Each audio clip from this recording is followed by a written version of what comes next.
Hola chicos, buenas tardes, ¿cómo están? Buenas tardes, buenos días, ¿cómo están? ¿Qué tal? Qué bueno verlos por aquí. Perdón, Saulo,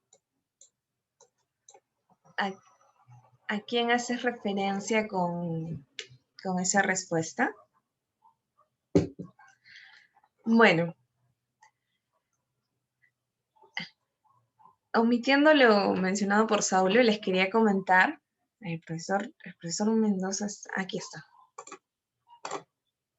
Les quería comentar que los enlaces, para evitar lo que sucedió ayer, no, que los enlaces a partir de ahora se van a subir al Classroom para que ustedes puedan tener acceso y no se queden, no genere ningún inconveniente el que ya no cuente con luz o internet como pasó ayer. Y la verdad les reitero mis disculpas porque estaba viendo la manera de comunicarme con todos ustedes. En la mañana les estaba comentando a sus compañeros que voy a copiar a puño y letra los números de cada uno, porque bueno, no están en mi mente, mi memoria es mi celular, y cuando está apagado, cuando no hay luz y cuando no hay internet, pues me veo en problemas en estas épocas de virtualidad y de clases a distancia. Así que ya tengo mi plan de contingencia para que no vuelva a ocurrir eso. Y ya se los voy a ir comentando, pero ahora ya no le quiero quitar más tiempo al profesor Mendoza. Buenos días, profesor, ¿cómo está? ¿Eso? ¿Cómo estás, Katy? Buenos días, muchachos. Buenos días. ¿Cómo está, Estaba haciendo profe? caritas para, estaba haciendo caritas para que la gente se ríe un ratito. Déjame ver el Bueno, PPT. antes de iniciar, chicos, les voy a pedir que por favor envíen su saludo de asistencia a través del chat para corroborar que están aquí con nosotros. Israel ya lo mandó, gracias, Marco, eh, Adriana. Yo no sé qué está comentando Saulo, pero di buenos días, ha enviado todavía. Ah, ya envió. Pero manden Um, saludos animados, pero manden saludos así fascistas. Ya, bienvenido, hi, profesor. sí. Sofía, Jennifer, Rancés, Noemí, buenos días, Cristina, que también estás ahí, Jocelyn, Nelly, Nadine, Eduardo Malma, buenos días, Giovanna Sofía, ¿cómo estás? Listo, Piero. Bueno, y entonces podemos iniciar con la clase de historia. Muy bien, Katy. El tiempo siempre es tirano.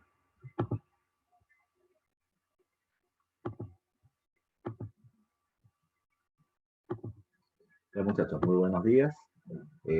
Hoy día tenemos que seguir nuestro avance, el tiempo no se detiene, así que vamos a trabajar con lo que nos corresponde en la semana. La clase anterior hemos estado viendo la segunda parte del desarrollo virreinal en el Perú. Hemos hablado de la organización económica, hemos hablado de las características culturales del virreinato y un tema bisagra importante que es el tema de las reformas borbónicas. Entonces déjame tener un ratito por ahí porque va a ser muy importante para lo que hagamos el día de hoy. Recuerden que las reformas borbónicas hacen referencia a un conjunto de medidas establecidas por parte de la corona española, ahora dirigida por la familia Borbón de procedencia francesa, para, uno, modernizar el Estado, ¿ya? Mejorar la administración del gobierno y tener una mejor recaudación tributaria. Estas medidas, que terminaron siendo muy eficientes en España porque se cumplieron dichos objetivos, también se van a intentar llevar a la práctica en América. Esas reformas borbónicas en América fueron promovidas con fuerza durante el gobierno del rey Carlos III y en el Perú aplicadas durante la época de la visita del visitador José Antonio de Areche. El objetivo en América, que fue pregunta, examen y admisión, era recuperar el control económico, político y militar sobre América, que estaba en manos de los criollos, principalmente criollos limeños en el territorio del Perú. ¿Y cómo se hace eso? A través de una serie de medidas. La primera terminaba siendo una reforma territorial. Se va a terminar creando dos nuevos virreinatos, aunque con 50 años de diferencias uno del otro. El primero es el virreinato de Nueva Granada en el norte, Ecuador, Colombia, Panamá, y el virreinato de Río de la Plata en el sur, entre Argentina, Bolivia y Uruguay. Además de eso, Recuerda que cada uno de estos virreinatos no podía tener comercio entre ellos, y que dentro de estos virreinatos los principales cargos de gobierno lo tenían los españoles, como también va a ser en el Perú, y también criollos locales, con el cual los criollos limeños ya no podían ocupar cargos de gobierno en esos territorios, limitándose su influencia política y su influencia territorial. Al interior del Perú también recuerden que producto de las rebeliones indígenas que vamos a ver ahora, como la de Tupac Amaru, se van a terminar eliminando los gobiernos provinciales o corregimientos y se van a crear en su lugar las intendencias. En el ámbito político, además, recuerden que los criollos van a ser removidos de sus principales cargos o de las principales instituciones que manejaban. La Real Audiencia o el Poder Judicial, la Real Hacienda o Ministro de Economía, los corregimientos o jefaturas en las provincias, repito, siendo reemplazados en su mayoría por parte de españoles, recuperando ellos el poder, pero golpeando muy duramente los intereses de los criollos limeños. En otro caso, otro golpe contra los criollos fue el decreto de libre comercio de 1778, que establecía que ahora el comercio entre Perú, entre América y España, ¿ya? Seguía siendo solamente entre ellos de carácter monopólico, pero si es que los españoles querían vender productos en el territorio americano o en América del Sur, por ejemplo, ya no iban a terminar obligatoriamente llegando al puerto del Callao sus mercancías, sino que los españoles ahora podían ir de frente al puerto de Portobelo en Panamá, al puerto de, no sé, Puerto Ordaz en Venezuela, o podían llegar a la zona de Bogotá en Colombia, o podían llegar al Río de la Plata en Argentina, o a Valparaíso en Chile. Se establece una apertura de diferentes puertos para el comercio más fluido entre España y América para reducir además de eso el tremendo contrabando que existía, pero el puerto del Callao se va a terminar viendo muy golpeado. Como decía la vez pasada, si bien es el puerto que más mercancías porcentualmente recibe de Inglaterra, o disculpa, de España, aún así hemos perdido el 76% del comercio con el territorio español. Y va a terminar siendo, insisto, un duro golpe para la economía. Por otro lado, para algo que también nos corresponde ver ahora, recuerden que un sector muy golpeado es el sector de la población indígena. Indígenas que antes evadían el tributo indígena, ya sea haciéndose pasar como si fueran mestizos, o sea, declarados en su nacimiento como mestizos, o porque terminaban yéndose a otros lugares, ¿ya? Se dedicaban a ser forasteros. Recuerden que la ley decía que yo tributaba donde había nacido. Si nací en Lima, me voy a Cusco, y en Cusco no terminó pagando tributos. Era un forastero. Pero ahora la ley terminó siendo muy clara. Donde vives, pagas. Y no hay forma como evadirlo.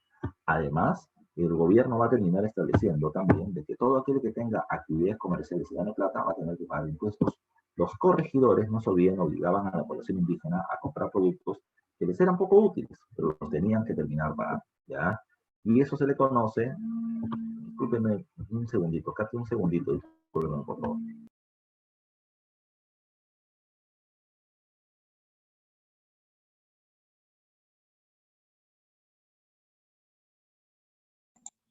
Chicos, ahora que hay una pausa, les quería comunicar la última clase de razonamiento matemático que va desde las 12 hasta la 1:30, debido a un inconveniente, debido a un contratiempo que ha tenido el profesor, ya que está asistiendo al seguro, nos está solicitando dar la clase a partir de las 3 de la tarde, hoy a las 3 de la tarde.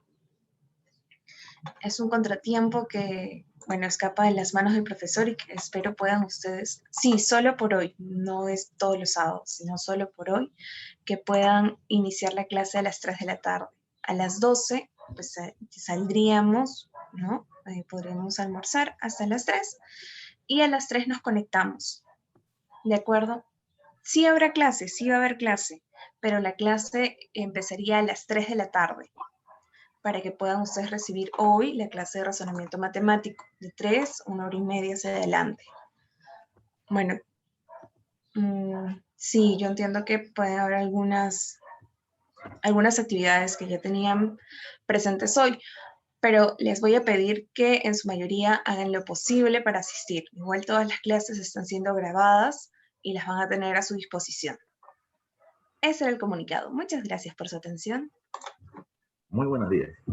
Gracias por llamar a Claro. Bueno, entonces, sigamos. Disculpe la pequeña interrupción.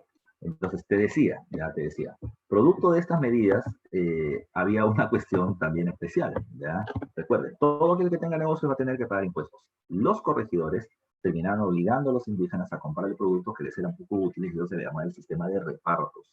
Y como en el reparto el corregidor ganaba plata, entonces el reparto fue legalizado. Tu corregidor puedes vender, pero tienes que pagar impuestos. ¿Qué pasó? El corregidor, ¿qué es lo que hace? Como puede vender, porque ahora la ley se lo permite, le comienza a poner más productos a los indígenas. Tiene que pagar tributo indígena que antes ya no pagaba porque lo está evadiendo, y ahora además de eso tiene que terminar pagando por más productos que les obligan a comprar por el tema de los repartos. Los indígenas están hasta acá.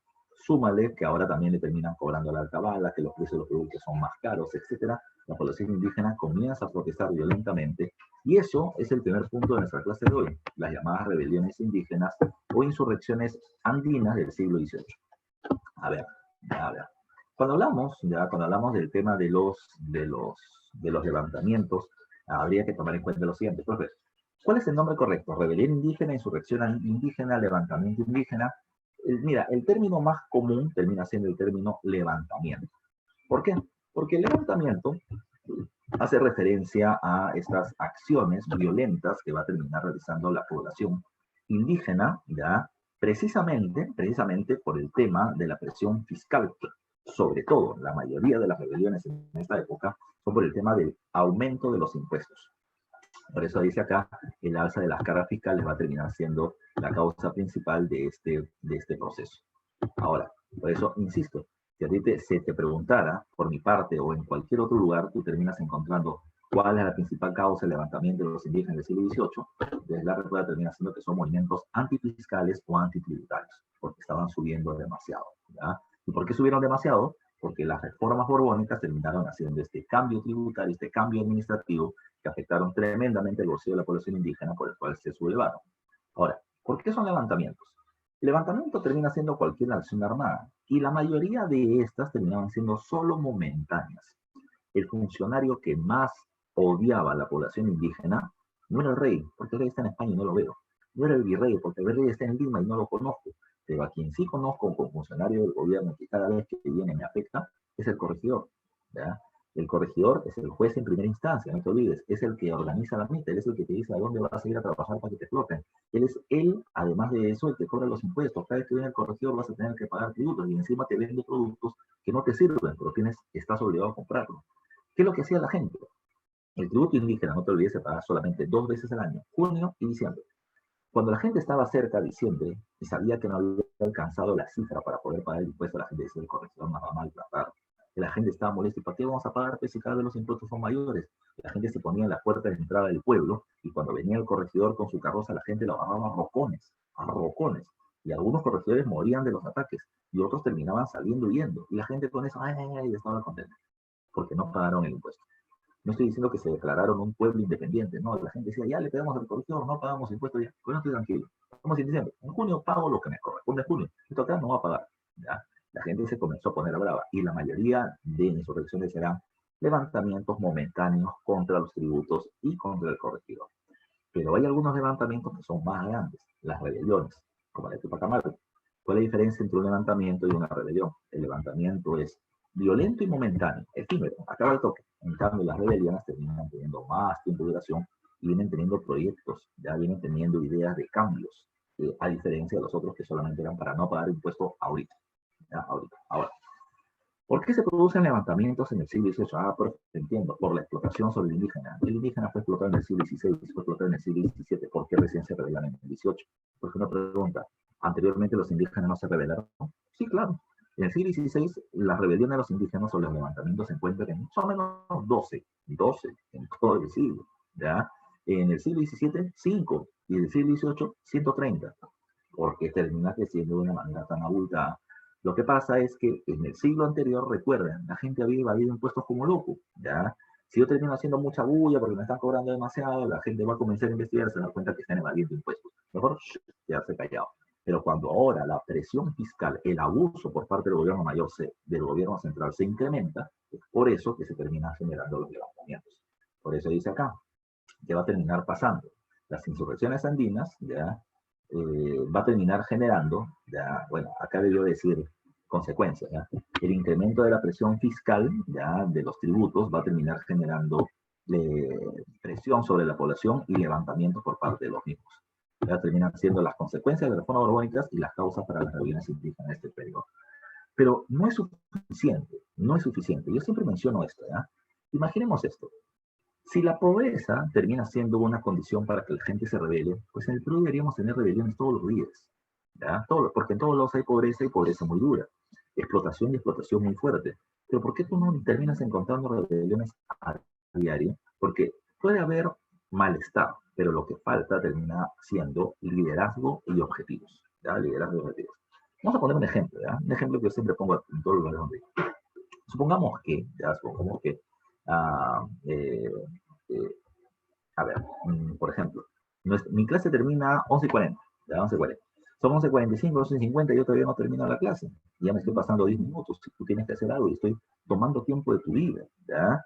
Yo estoy dando mi clase, estoy explicando, explico, por ahí la gente pregunta, termino respondiendo, se ríen un ratito y yo digo, bueno, mi clase terminó siendo provechosa, yo he explicado algo que creo que les termina sirviendo, los chicos al final se despiden, profe, gracias por la clase, estuvo muy bonito, acá, yo me voy contento, ¿ya? Su tutor acá te dice, muchachos, ¿sabes qué? Tienes un rato para poder conversar y en ese momento todos ustedes comienzan a decir, profesor Mendoza, desgraciado, nos toma más tiempo, que explica demasiado rápido, que son muchos los temas, que son complicados y preguntas son complejas. Yo me voy creyendo que todo el mundo me ama y al final todo el mundo está hablando mal de mí, ¿ya? Pero a pesar de que hablan mal, nadie hace nada más. Y nadie hace nada más, ¿por qué? Porque todo el mundo solamente reniega para sí mismo, reniega cuchicheando con el del costado o a través del chat, pero nadie toma una decisión. Todos están esperando que alguien tome la batuta, ¿ya?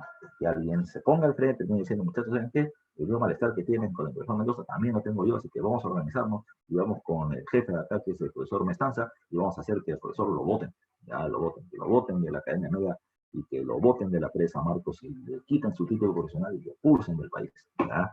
Desde en ese momento la gente dice, sí, ya vamos a hacer eso. Insisto, ese pata es el líder y ese líder ha terminado proponiendo objetivos que la gente va a terminar apoyando, porque la gente espera que alguien más haga las cosas por él. ¿Por qué te explico todo eso? No me votes, hermano, ¿ya? ¿Por qué te explico todo eso? Tomen en consideración lo siguiente, el malestar de la población indígena contra el gobierno es muy fuerte, pero falta un líder, ¿ya? Faltan objetivos. Y es ahí donde un librito va a ser fundamental.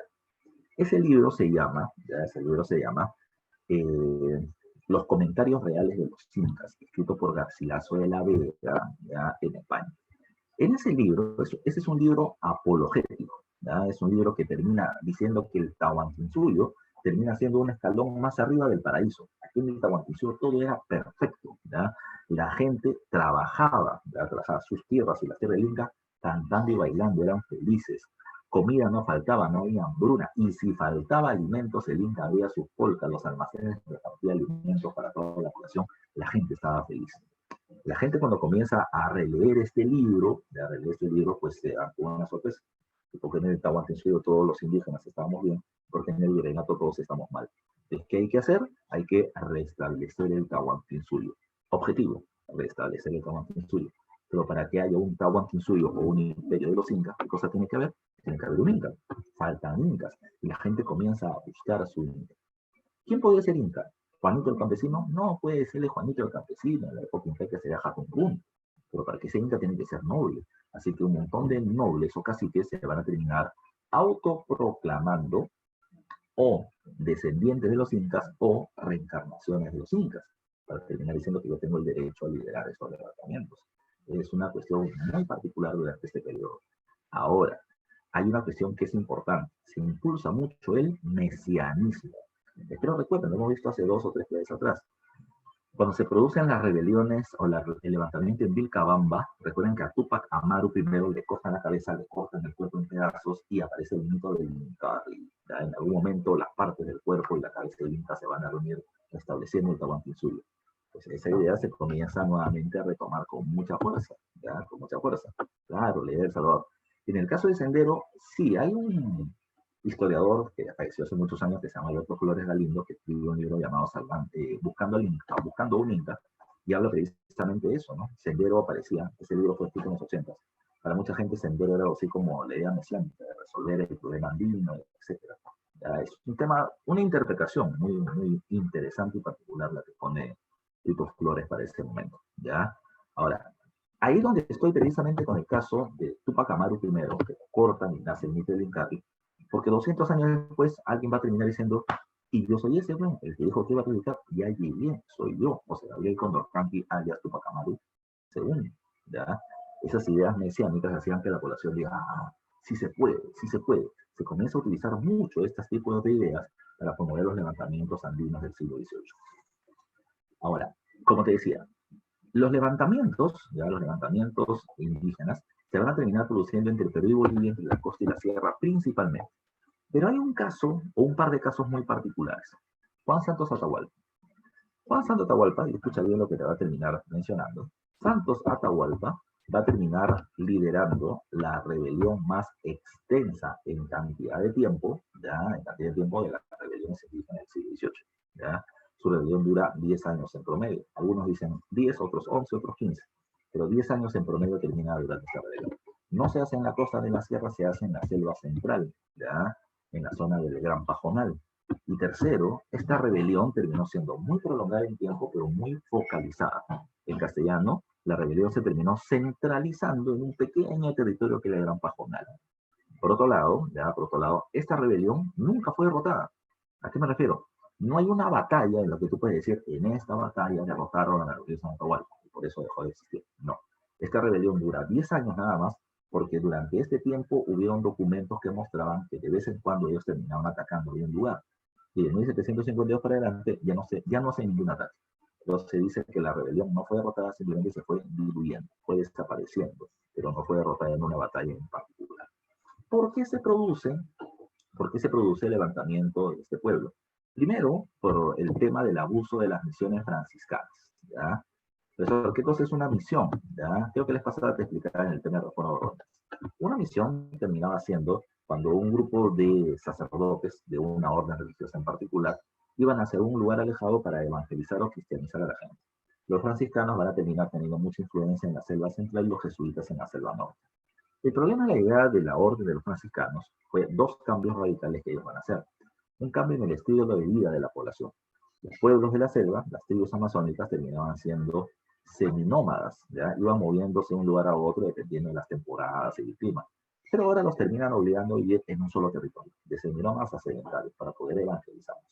Además, los pueblos amazónicos estaban desnudos, ya desnudos literalmente, y la desnudez terminaba incitando la lascivia, el pecado, la concupiscencia, la idea del pecado de la carne, así que los hacían vestir.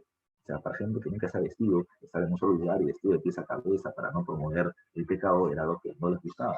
La gente era muy, ¿cuál sería la palabra? No había el concepto de matrimonio, ya no había el concepto de matrimonio, ni la propiedad de tú eres mi esposo, tú eres mi esposa, no, acá era todos contra varios, ya, y el cacique terminaba teniendo varias esposas para terminar mostrando su poder, eso no se podía, eso no podía. Sexo tras el matrimonio y solamente sexo con una sola mujer que es esposa, todo lo demás es pecado. O sea, los franciscanos terminaron cambiando el estilo de vida de la población y eso se afecta, pero eso no es motivo de la rebelión. El mayor motivo fue la explotación laboral. Los franciscanos decían, para poder mantener esta misión religiosa, para poder sostener económicamente la evangelización de la gente, necesitamos algún negocio. Entonces los obligaron a los tribus amazónicas a terminar utilizando la madera de buena calidad que había en la selva para poder hacer obras de carpintería y venderlas. Como los productos eran de buena calidad y de buena madera, los franciscanos terminaron ganando plata y obligaban a la gente a trabajar más tiempo, haciendo una explotación laboral que hizo que la población se moleste y comience a levantarse. No es Santo Atahualpa el primero que termina encabezando esta rebelión. Por si acaso, pregunta de examen. Los primeros que hacen esto se llaman los hermanos Torote. ¿Ya? Creo que su nombre son Mariano e Ignacio. Los hermanos Torote, años antes, un par de décadas antes, promueven un levantamiento contra los franciscanos, que terminó produciendo ataques, pero no terminó teniendo, digamos, la fuerza o el éxito que tiempo después tendrá Juan Santo Atahualpa. El otro tema termina siendo la explotación en las minas de sal a través del sistema de la mitad. O sea, la explotación laboral hace que la gente esté molesta y van a terminar siendo encabezados por Santo Atahualpa para su rebelión. Ya, para su rebelión. Insisto, ¿quiénes se rebelan? Un montón de tribus amazónicas. Campas, Huitopos, Shipibes, Conillos, ¿quién más? están los piros. Hay un montón de pueblos amazónicos que van a terminar haciendo una alianza, una confederación a través de la imagen de San Atahualpa para rebelarse contra los mexicanos y los abusos laborales. ¿Qué pasó? ¿Qué pasó? La primera medida que ellos hicieron fue atacar la misión de los franciscanos en la zona de Tarma. Cuando atacan y matan a varios sacerdotes franciscanos como parte de esta violencia que vienen realizando, el ejército ya desde Lima termina siendo llevado allá para terminar acabando con este levantamiento. Problema, el ejército colonial nunca había terminado teniendo batallas en un lugar como este, el Gran Pajonal, ¿ya? Así se llama la zona, el Gran Pajonal. Entonces, ¿qué es eso? ¿Ya? El Gran Pajonal termina siendo una región con una selva muy espesa, una selva muy tupida. El Gran Pajonal. ¿Ya? Voy a ponerlo por seguido.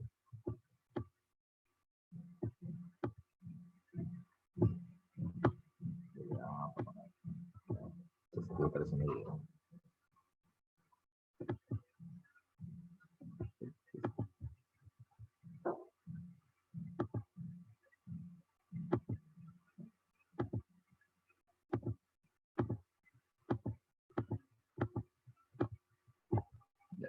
Decía, el Gran Pajonal era una zona de selva espesa. ¿Qué implicaba eso, profe? Implicaba que era una zona con una gran cantidad de vegetación y las tropas virreinales nunca habían terminado peleando en un espacio así. Cuando ellos quisieron entrar, lo único que terminaron encontrando fue ya a una población que conocía muy bien el clima, que conocía muy bien la zona y los recibieron a flechazos y a lanzazos. Y no pudieron vencerlos. El ejército virreinal se dio cuenta de algo. Bueno, no puedo entrar y ganarles en su territorio, porque no sé cómo pelear ahí. Pero simple, si yo no puedo entrar, ellos tampoco podrán salir. Y esa terminó siendo la estrategia que le dio resultados al gobierno colonial. ¿Qué hicieron? A la zona del Gran Pajonal, que era así, ya rodeada por el río Peremec y el Cerro de la Sal, ya a ese territorio, lo van a terminar rodeando de bases militares, ya de bases militares. De tal manera que yo no puedo entrar, pero ustedes tampoco podrán salir.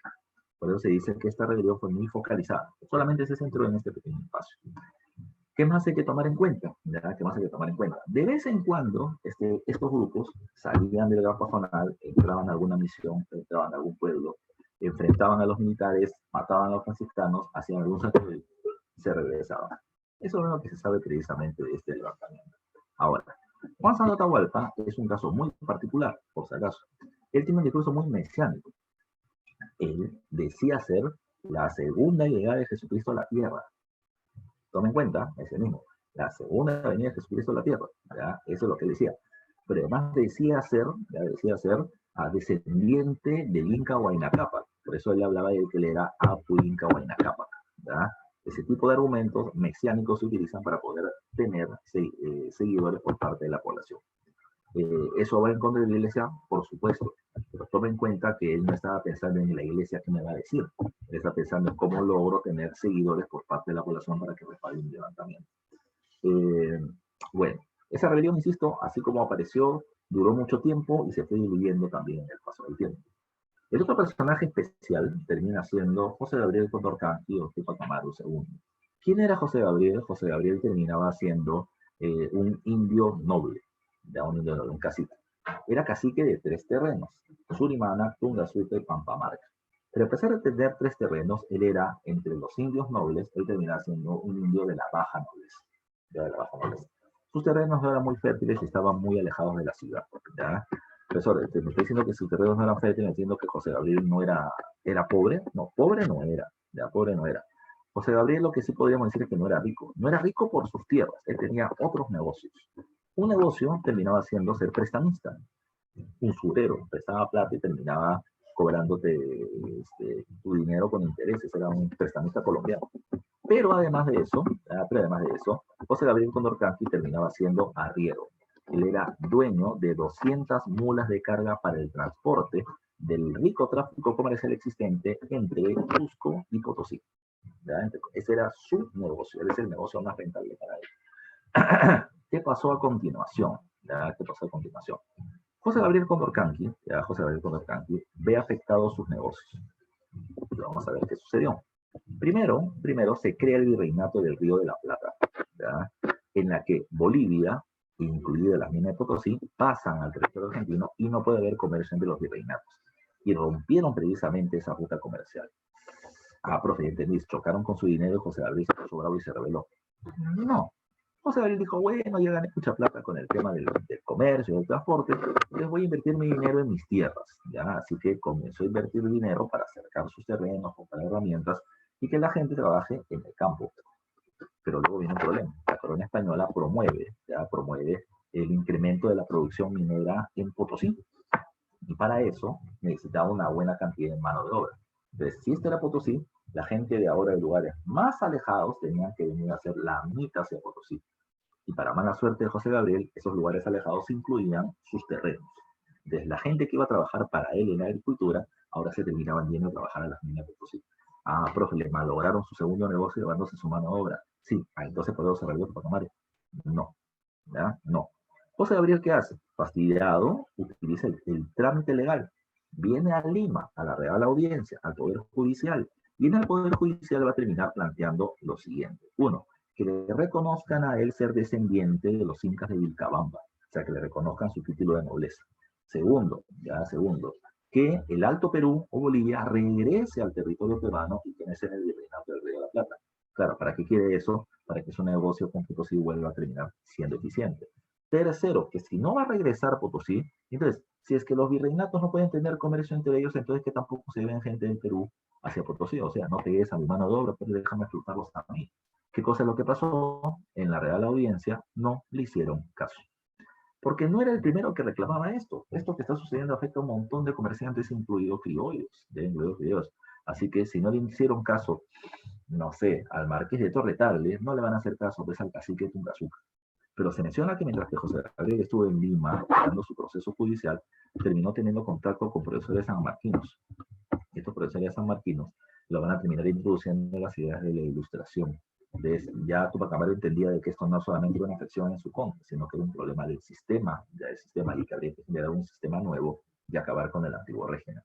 Entonces, Tupac Amaru llegó molesto y se fue más molesto porque no le hicieron caso. Y es ahí donde va a terminar promoviendo el levantamiento.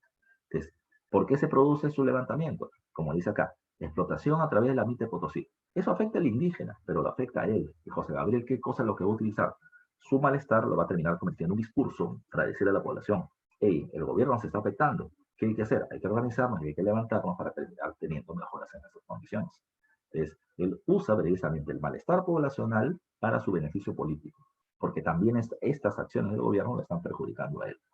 El otro tema, lo que agudiza la situación de malestar de la gente es el reparto forzoso de mercancías. La legalización de las mercancías ya se venía haciendo de hace algún tiempo atrás, pero ahora se les terminaba vendiendo cada vez más productos. Y esto hacía de que la población estuviera, como le dije, hasta acá de los impuestos que tenía que terminar pagando, lo cual genera el levantamiento por parte de la población.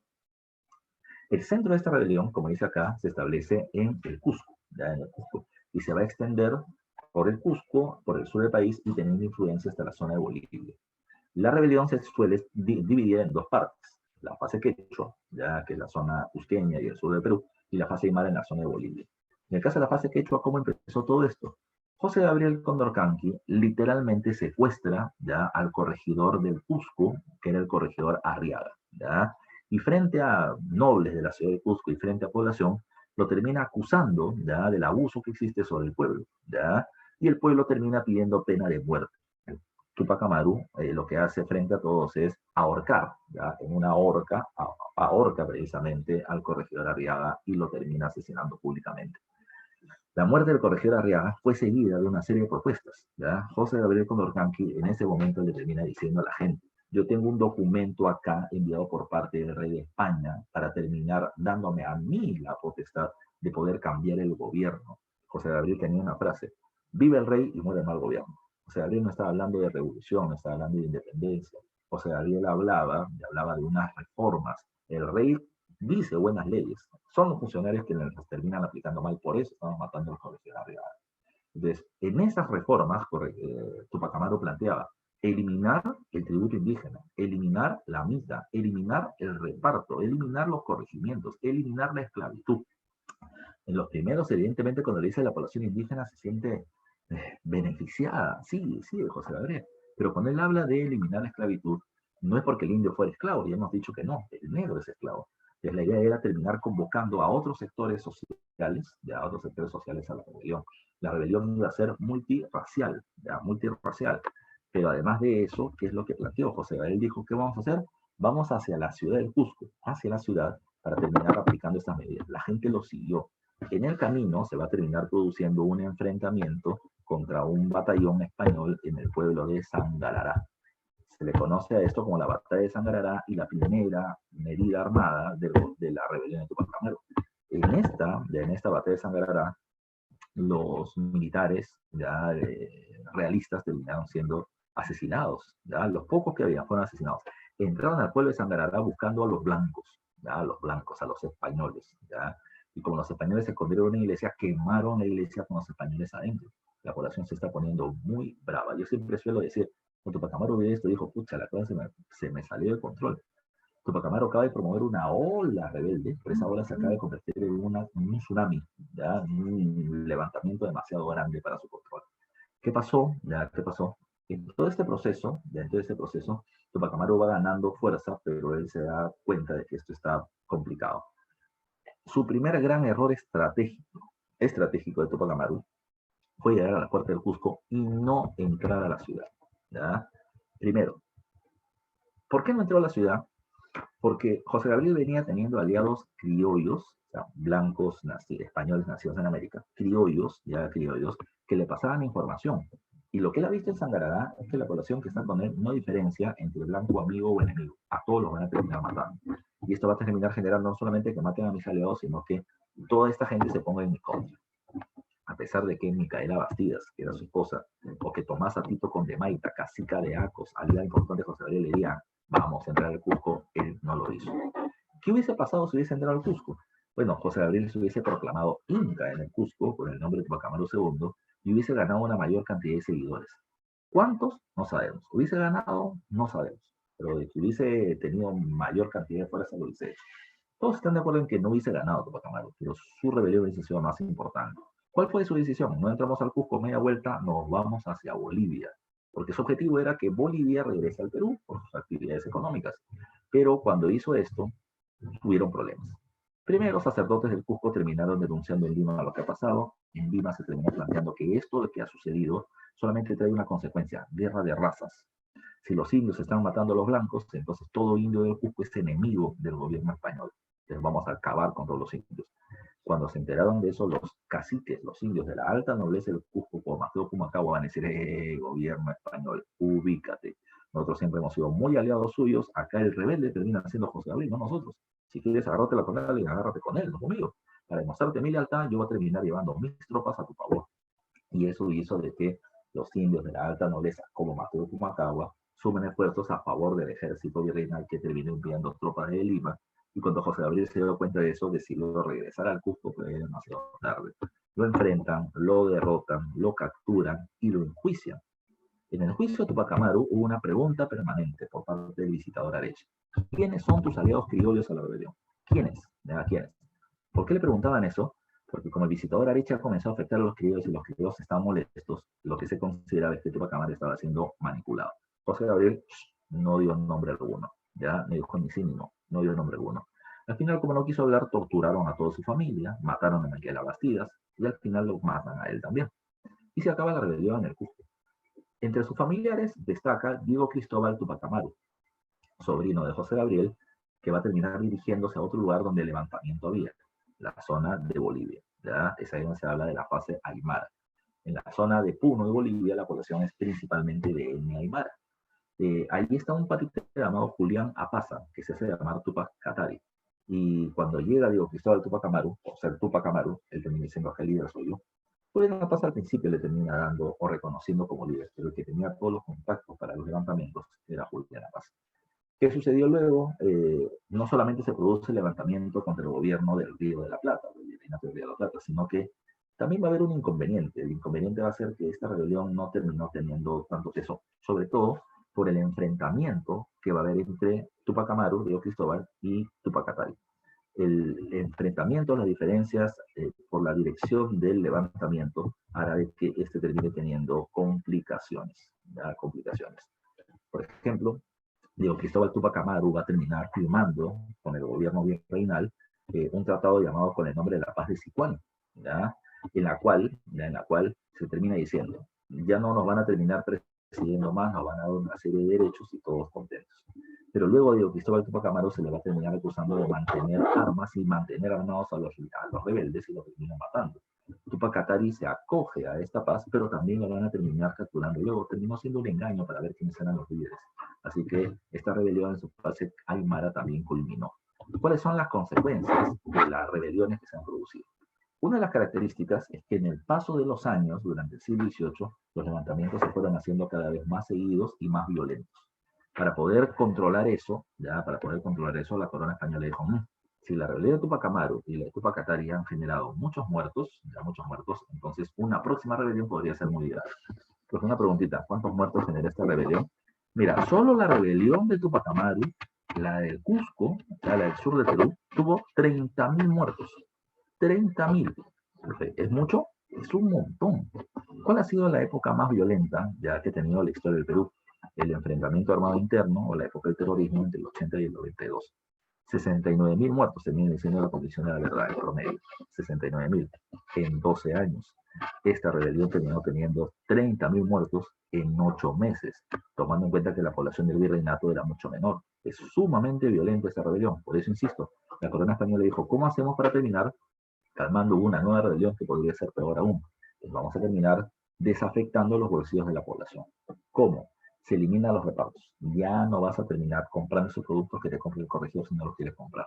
Y se eliminan los corregimientos, además, quedándose en su lugar el sistema de las intendencias, como está en el segundo punto. Por otro lado, solo en el Cusco, y de manera momentánea, se suspende el tributo indígena de la mitad, que era calmar los ánimos. Por otro lado, José Gabriel, estando en la Real Audiencia de Lima, terminó planteando que en el sur del país la gente está muy disgustada con el gobierno español, hay demasiado abuso y nadie hace nada. Entonces, ¿qué pidió él? Que haya un poder judicial en el sur del Perú, para que la gente, en lugar de reclamar violentamente, reclame mediante el acto de la ley. Por eso es que se va a terminar creando la Audiencia del Cusco, acabada la rebelión de Tupac Amaru. Y a Mateo Pumacahua, aliado del gobierno, le van a dar un cargo dentro de la Audiencia del Cusco, oidor o juez, ¿ya? Y por otro lado, además de esto, se va a terminar eliminando los símbolos de la pobreza indígena, se va a terminar eliminando el título de cacique, ¿ya? Para que nadie más se va a terminar llamando descendiente de los incas o reencarnación de los mismos. Fue parte de este proceso. Pregunta de examen de admisión, de hace poco nada más. ¿Cuáles fueron las consecuencias de la rebelión de Tupac Amaru? Y la respuesta termina siendo la creación de nuevas instituciones. Audiencia del Cusco y las intendencias, no se olviden ustedes, ya muchachos, por si acaso. Entonces, vamos a dejar...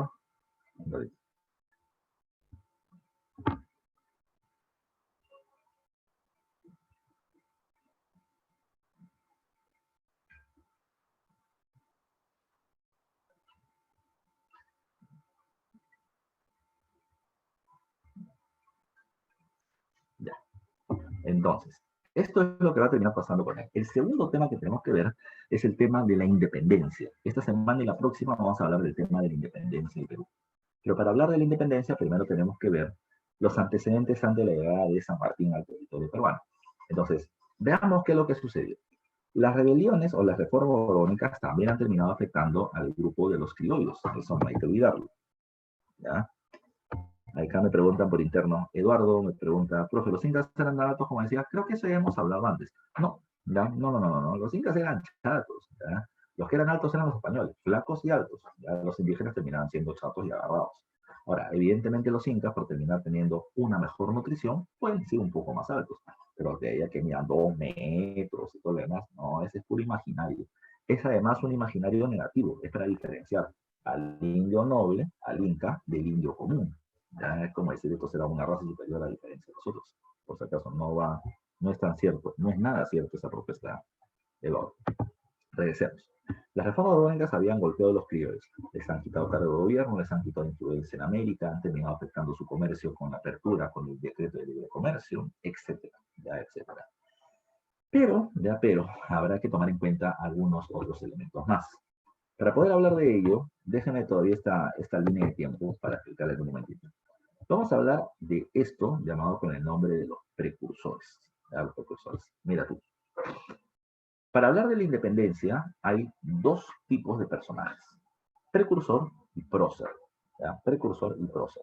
¿Cuál es la diferencia? Acá dice, precursor son los ideólogos. El precursor termina siendo el intelectual, que termina planteando qué cosa o cómo podría desarrollarse el país de una manera diferente. Es el ideólogo, es el pensante. El prócer es, por el contrario, el que va a terminar tomando las armas, el que va a terminar tomando las acciones militares para poder enfrentar al gobierno y luchar por la independencia. Entonces hay una diferencia. Los precursores, además, se van a diferenciar en dos grupos, como dice ahí, reformistas y separatistas. Profesor, ¿qué es un reformista y qué es un separatista? Los criollos peruanos, ¿verdad? Los criollos peruanos están divididos en tres. Yo no diría en dos, dividido en tres, sino que uno no sirve para la explicación. La mayoría de los criollos peruanos terminan siendo fidelistas, leales a la corona española, no quieren independencia, ¿ya? Y están de acuerdo por completo con lo que el rey termina mandando. Ahora, estos criollos fidelistas, ¿ya? ¿Por qué son fieles y leales a la corona española? Porque tienen título de nobleza, algunos cargos de gobierno, aunque disminuidos, sus negocios y su poder dependen de su relación con España. Ellos temen mucho, ya, que una independencia, que sería algo desconocido, pueda terminar afectando el poder que terminan teniendo. Por eso es que ellos son muy leales a la corona española y no tienen cambios. Tienen temor a un cambio. Por eso me quedo mejor acá, donde estoy, porque acá tengo poder. Menos que antes, pero tengo poder. ¿Ya? Hay una frase que no sé si ustedes la habrán escuchado alguna vez, que dice, es mejor malo conocido que bueno por conocer. Y ellos estaban dentro de ese espectro. Por otro lado estaba el reformista, el que considera que sí, el rey de España y sí, las instituciones de gobierno que ellos tienen deben seguir dirigiendo el país, pero se pueden terminar haciendo algunos cambios o reformas para terminar mejorando la situación. ¿Ya? Precisamente, desde finales del siglo XVIII comienzan a aparecer este grupo de reformistas. Este grupo tuvo tres líderes importantes. Uno de ellos tiene su imagen acá, Toribio Rodríguez de Mendoza, director o rector del Real Convictorio de San Carlos, quien introduce, y lo hemos dicho la vez pasada, las ideas ilustradas dentro de la educación peruana en el Real Convictorio de San Carlos, pero no eran ideas ilustradas de estilo francés, de acabar con el gobierno monárquico, sino eran ideas ilustradas españolas llamadas regalismo, despotismo ilustrado, que el rey es la máxima autoridad y se debe respetar. ¿Ya? Con cambios, con modernizaciones, pero con gobierno por parte del rey. Así comenzó Toribio Rodríguez Mendoza, está Hipólito Unanue, el director del Colegio de Medicina de San Fernando. ¿Ya? Y por otro lado está José Baquija Carrillo, profesor de la Universidad de San Marcos en la Facultad de Derecho y juez en la Real Audiencia de Lima. Estos tres y otro grupo de intelectuales más destacadísimos terminan formando un grupo llamado con el nombre de la Sociedad Amantes del País. Y la Sociedad Amantes del País va a terminar teniendo como acto destacado la publicación de una revista, ya que aquí está precisamente su nombre, hay que resaltarlo, revista llamada con el nombre de El Mercurio Peruano. El Mercurio Peruano es una revista de tendencia ilustrada. Ilustrada no porque tiene dibujitos, ilustrada porque está ligada a las ideas de la ilustración, ¿ya? De las ideas de la ilustración. Este Mercurio Peruano es muy importante porque no habla en ningún momento de independencia. Por si acaso, en ningún momento habla de independencia. De lo que habla el Mercurio Peruano, es de conocer el país, ¿ya? De promover reformas y cambios. Uno de los estudios más importantes del Mercurio Peruano es el estudio de las intendencias. Estudia, por ejemplo, durante 4 o 5 capítulos, te va a terminar hablando, por ejemplo, de la Intendencia de Lima. ¿Ya? La Intendencia de Lima. No se olviden que la Intendencia es la suma de varios corregimientos producto de los cambios que se hicieron tras la rebelión de Tupac Amaru. Se suman varios corregimientos, se formaron intendencias. Cuando se hace el estudio de la Intendencia de Lima, se dice que la Intendencia de Lima está compuesta por tales provincias, tiene tanta cantidad de territorio, y la provincia ABCD las comienza a describir. Cuál es su cantidad de población, a qué actividades económicas se dedican, cuáles son sus ríos más importantes, el nevado, etcétera. Cuáles son las fiestas patronales, cuáles son sus platos típicos. ¿Qué está queriendo decir ahí, profe? Pero una de las ideas importantes del Mercurio Peruano era terminar conociendo el país. Y escucha bien eso, conocer el país. Si no lo podías conocer físicamente a través de viajes, porque no era muy fácil, porque era muy costoso, lo podías hacer indirectamente a través de este texto. La idea era conocer para qué, conocer para querer, y querer para amar y amar para defender. Muchos consideran de que el Mercurio peruano tenía esa idea, la idea de conocer a la patria para luego terminar hablando de una lucha de independencia contra España, de una patria que está siendo atacada, que está siendo manipulada y que quiere su independencia. En ninguna parte del libro se habla de eso, en ninguna parte de la revista El Mercurio peruano se habla de eso, pero se habla de una idea proto-nacionalista, una idea que tendía a eso. Pero lo que han preguntado en el examen de admisión sobre el Mercurio peruano es revista intelectual del siglo XVIII, de tendencia ilustrada, que se publicó en el Perú. Y la respuesta era el Mercurio peruano, por si acaso. Pero así como están los precursores reformistas, van a estar los separatistas. El separatista, su nombre lo dice, lo que busca es separarse. Lo que busca es separarse de España, independizarse. Pero para eso vamos a otro punto, antes de seguir hablando de ellos. Cuando hablamos de este paso, hay que ver lo que pasa acá. A ver, mucho de lo que pasa en España va a tener influencia en América, porque somos parte del dominio español.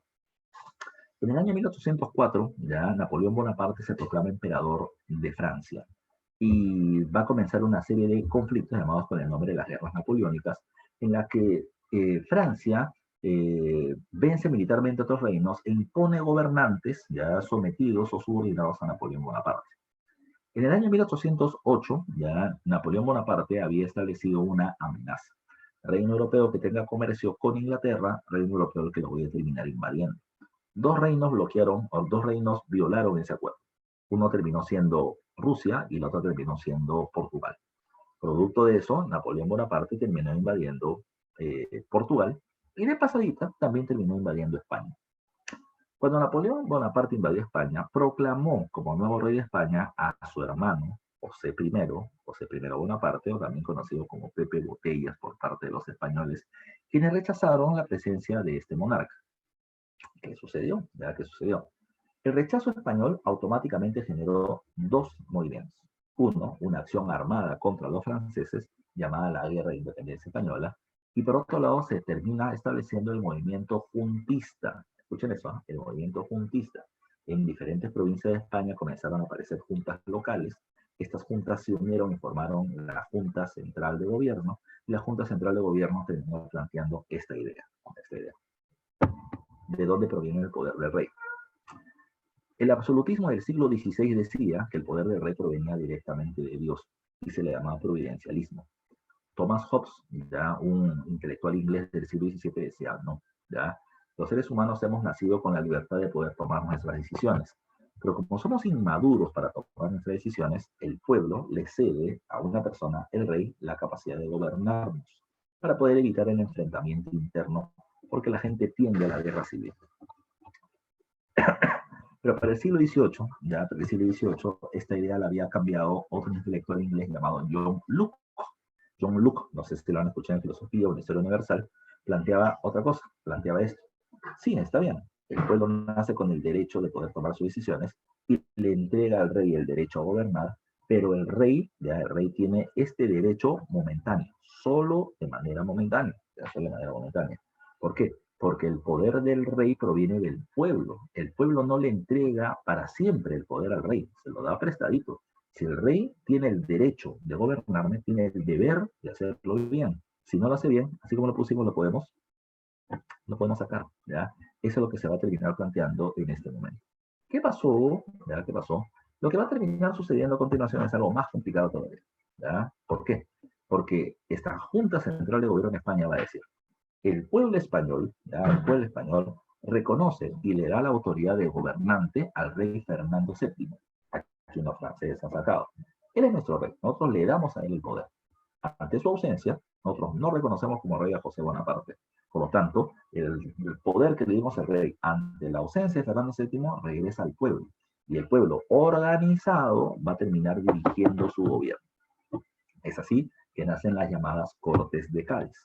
Las Cortes de Cádiz son como un congreso, ¿ya?, de la población del reino español, para poder dirigir el gobierno y establecer una constitución que termine sirviendo de guía de cómo se tiene que guiar la población española. ¿Ya? De esa manera, ¿qué cosa fue lo que sucedió? Lo primero que se planteó es que estas Cortes de Cádiz, este Congreso Español, iba a estar conformado por los representantes de todas partes del reino, y eso incluía España, Filipinas y América. Segundo punto. ¿Cómo iban a terminar apareciendo los representantes americanos en esas cortes? Cada pueblo iba a escoger a su representante, lo que implicaba que iba a haber un proceso electoral. ¿Recuerda eso? Implicaba que iba a haber un proceso electoral. La gente en el Perú iba a escoger a sus representantes para el Congreso o Cortes de Cádiz. Eso fue una gran medida. Y para muchos intelectuales fue un momento importantísimo en la historia del Perú para las ideas de la independencia. ¿Por qué? Porque este punto de terminar estableciendo un proceso electoral iba a terminar generando algo llamado con el nombre de espacio público, debate público y opinión pública. Por eso, ¿qué es eso? Te explico el caso. A ver, si una persona quería llegar a tener un cargo en la Corte de Cádiz, tiene que candidatear. Si candidatea, tiene que terminar teniendo un lugar, ¿ya? Como la Plaza San Martín, espacio público, por ejemplo, donde se ponga él frente a la gente y haga un meeting y termine hablando precisamente por qué lo tenían que elegir y cuáles eran sus proyectos. Pero como la gente va escuchando un candidato, otro candidato, otro candidato y otro candidato, va formándose una opinión para terminar tomando su decisión. En el momento que se va a formar una opinión, yo escucho a un candidato A y le digo, ¿y por qué esto? ¿Ya? ¿O cómo piensas hacer esto? ¿O por qué no haces esto? Se comienza a generar un debate público, ¿ya? Un debate público, en un espacio público que podría ser una plaza, un café, una librería, una biblioteca. Entonces, la cuestión es que la gente comienza a discutir. No solamente a discutir por qué te tengo que elegir, sino también a proponer ideas de cómo cambiar el gobierno. Y es ahí donde la gente comienza a criticar, a generarse una opinión crítica sobre el gobierno. Antes la gente no criticaba el tema del gobierno. Eso era cosa del rey. Ahora la gente comienza a opinar del tema y por lo tanto comienzan a aparecer ideas contrarias con respecto al sistema de gobierno. Ese termina siendo un gran punto de quiebre en el sistema político. Lamentablemente en el caso peruano, ya cuando se terminó haciendo esta elección, la gente no estuvo de acuerdo con la derrota de sus candidatos y la gente salió a las calles y terminó formando una trifulca tremenda. Entonces el virrey del Perú dijo, no, acá se anula la elección y se van a poner como representantes peruanos a españoles que están, a peruanos que están allá en España. Por ejemplo, como representantes del Perú en la Corte de Cádiz, destaca, alguien que ha sido pregunta examen de emisión, Vicente Morales Duárez. Pregunta examen, ¿eh? Vicente Morales Duárez, pero fíjese para quién es. Vicente Morales Duárez terminó siendo peruano, que participó en la Comisión de Constitución de la Corte de Cádiz, y además de eso fue presidente de la Corte de Cádiz. Una mañana, porque lo asesinaron en el almuerzo, pero fue presidente de la Corte de Cádiz. O sea, si la Corte de Cádiz era el gobierno de España, un peruano fue gobernante de España durante un día, pero fue gobernante. ¿Ya? Eso es lo que lo hace destacado. ¿Qué se estableció en estas Cortes de Cádiz? Se estableció lo que dice ahí, la igualdad entre los españoles, tomando en cuenta que habían dos tipos de españoles, el español peninsular, español, y el español americano o el criollo. Todos son iguales. Ah, profe, igualdad entonces entre el español y el americano. No. Demórate. Entre el español y el español americano, ¿ya? No entre el español y el indígena. No, el indígena es otra cosa, ¿ya? ¿Por qué se terminó hablando de igualdad, profe? ¿Los españoles siempre nos consideraron iguales a los criollos? Nunca. ¿Y por qué ahora hablan de igualdad? Lo que pasa es que España tiene miedo. Si las reformas borbónicas ya habían golpeado a los criollos y ahora España está débil con la invasión francesa, pues los americanos podían independizarse. Entonces le dijeron, no te vayas, hermano, si todos somos iguales. Las leyes son para ti y para mí. Somos tan iguales que hasta un peruano nos está gobernando. Esa es la idea de para terminar ganándose su respeto, ganándose su apoyo y evitar precisamente ideas de independencia. Con respecto a los indígenas, también se tenía algo. Había muchas rebeliones en el siglo XVIII.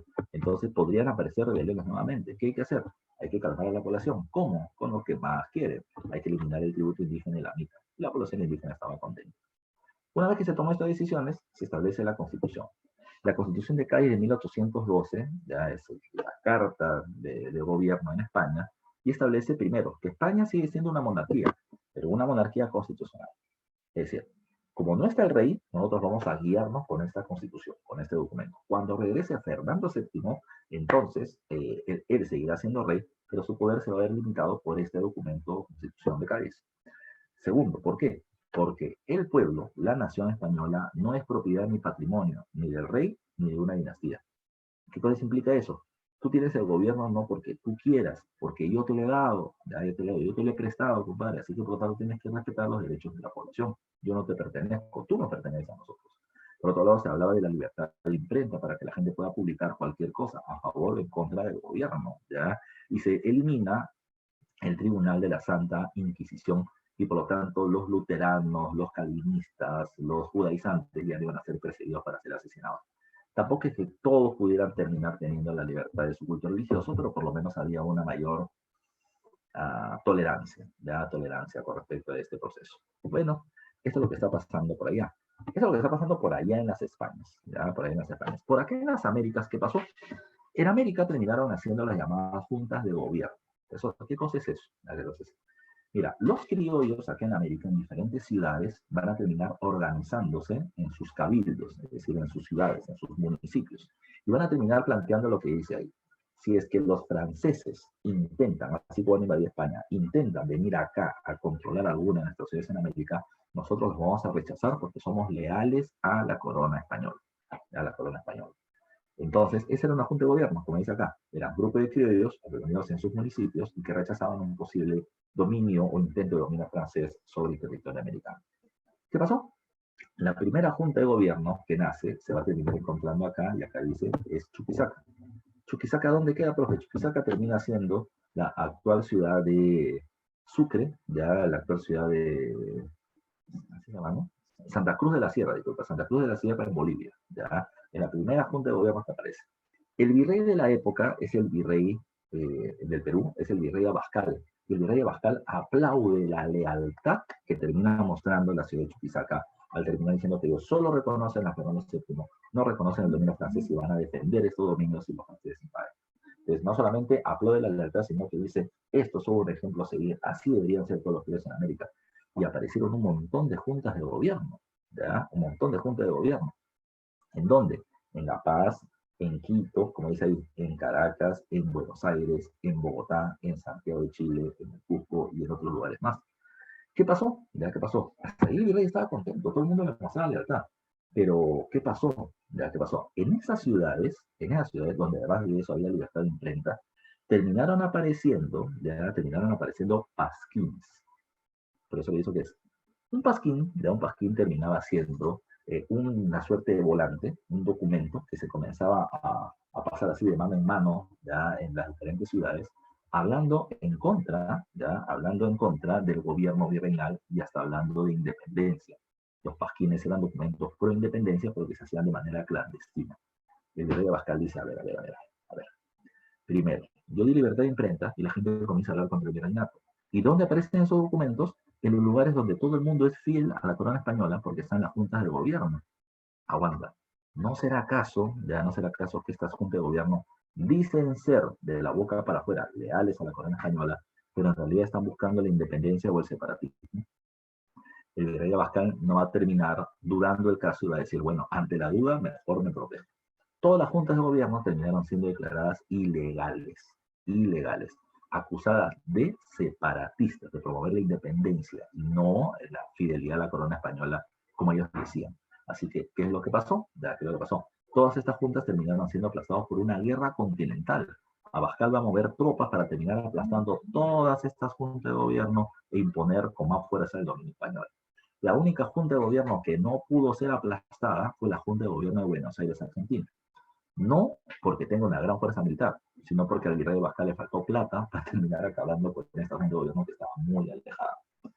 Precisamente, al ser Buenos Aires, al darse cuenta de Buenos Aires que podía haber un ataque en su contra, desde Buenos Aires nace la llamada Corriente Libertadora del Sur, precisamente la organización pro independencia que va a terminar liderando la lucha de independencia en Argentina, posteriormente en Chile y luego en el Perú. ¿Ok? Ahora, para terminar hablando de este punto, te dejo en el aire el tema de los separatistas, de los ideólogos separatistas, pero aquí hay alguien que no podemos dejar de hablar y su nombre es, José Baquija, no, miento, Juan Pablo Vizcarra y Guzmán.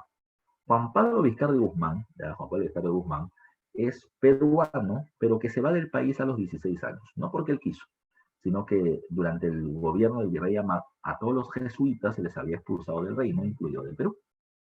Este joven va a vivir a Europa y de Europa se termina encontrando con las ideas de la Ilustración, la Revolución Francesa, la independencia de los Estados Unidos.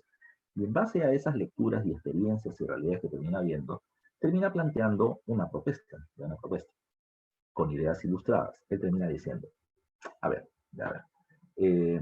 ¿por qué ideas de la Ilustración? ¿Por qué el rey termina dirigiendo al pueblo? El concepto básico terminaba siendo la idea de la madurez. La gente no es madura para poder tomar sus propias decisiones y gobernarse a sí mismo. Por eso es que le damos toda la responsabilidad a un monarca. ¿Qué decía el pensamiento ilustrado? Producto de la ilustración se difunde la razón, la luz del conocimiento, y la gente ya es madura para poder decidir por sí misma. Bajo esa lógica, entonces, ¿qué cosa es lo que se va a hacer? Ellos van a plantear, como la población ya es madura y pueden tomar sus propias decisiones, por tanto, tenemos el derecho a poder dirigirnos a nosotros mismos. Juan Pablo Vizcarra de Guzmán ya va a terminar escribiendo un documento llamado como la Carta a los Españoles Americanos. Y en esa carta a los españoles americanos se le hace un análisis de la realidad económica, política, geográfica, intelectual de América para poder decir por qué es que tenemos derechos a independientes. Argumento. Nosotros somos hijos de la madre patria hispana. Él comienza con este argumento, porque le está hablando, no te olvides, de la carta a los españoles americanos, a los criollos. Los españoles son españoles nacidos en América. Su madre patria es España. ¿Ya? Somos hijos de la madre patria España. ¿Qué nos ha dado la madre patria España? Nos ha dado el idioma español, la religión católica, la cultura occidental, ¿ya? La cultura occidental. Y hay un problema, decía él. El problema es que los americanos estamos viviendo fuera de España. Estamos viviendo separados de España por un océano de distancia. El océano de distancia hace referencia al océano Atlántico. Por lo tanto, somos hijos de una madre que nos ha heredado una serie de características, pero que está ausente, como para poder guiarnos en nuestro desarrollo. Por eso es que hemos terminado cogiendo una nueva madre, la madre americana, la Pachamama, la madre tierra, ¿ya? Sus costumbres, sus bailes, sus fiestas típicas, sus comidas, ¿ya? Que son parte de nosotros, que son parte de ser peruano, ¿ya? O de ser criollo, o de ser americano. Por eso, si durante mucho tiempo hemos estado dirigidos por parte de la madre patria, pero en realidad ha estado ausente, eso nos ha hecho madurar y por lo tanto tomar ya o tener el derecho de poder tomar nosotros mismos la capacidad o las decisiones sobre nuestra vida política. Bajo ese argumento de la madurez ilustrada, etcétera, ya es que se va a terminar presentando este documento. Él, Juan Pablo Vizcarra de Guzmán, por si acaso, es el intelectual más influyente para la independencia criolla en América. Profesor, ¿no hubo ningún intelectual antes que hable de independencia? Por supuesto que lo hubieron. Por supuesto que estuvo, por ejemplo, a ver, ¿qué podría poner? Está José Nariño en Colombia, ¿ya?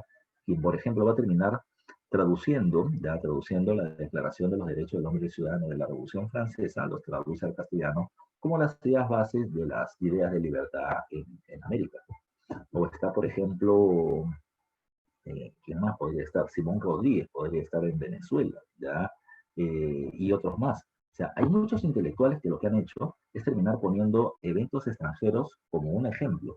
Por ejemplo, se mencionaba por parte del venezolano Simón Rodríguez de que el modelo a seguir para nosotros, para nuestra lucha de independencia era Estados Unidos, porque ellos eran 13 colonias bajo el mando de Inglaterra que se unieron, se pelearon y terminaron promoviendo su independencia. Y nosotros que somos colonias de España también podríamos hacer lo mismo.